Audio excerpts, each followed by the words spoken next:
Hello friends, দেখো চলে এসেছি নতুন একটা ভিডিও নিয়ে। এটা ভেনাসের লায়রা মডেলের একটা গিজার, সেটারই আর কি ওপেনিং আনবক্সিং যাই বলো তোমাদেরকে আমরা দেখাবো।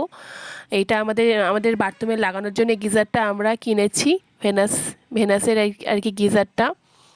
আর সার্ভিসিং সেন্টার থেকে লোক চলে এসেছিলো এইটাকে ইনস্টল করার জন্য।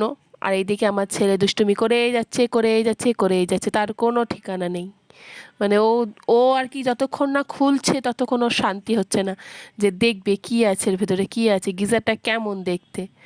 আর এখনও পর্যন্ত স্নান করেনি, গিজারের জলে স্নান করবে বলে বসে আছে। ও মানে কখন থেকে বললাম ওকে স্নান কর স্নান কর, স্নান করলো না। ওকে না গিজারের জলেই ও স্নান করবে, নতুন গিজারের জলে, তারপরে ও নাকি স্নান করবে, সেজন্য ওয়েট করে আছে। আর এদিকে কাকুটা এসেছে সার্ভিসিং সেন্টার থেকে গিজারটা লাগানোর জন্য।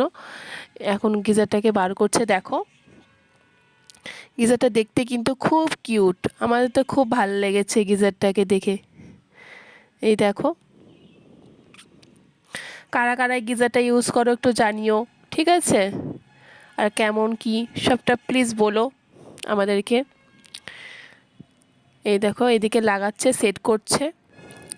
সেট টেট হয়ে গেলে তারপরে আমরা কতদিন পরে গরম জলে স্নান করব।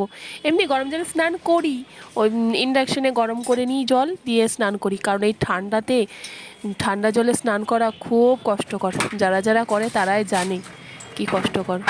এই দেখো এটা প্রায় সেটের দিকে হয়ে এসেছে, এবার এটা অন হয়ে গেলেই ব্যাস।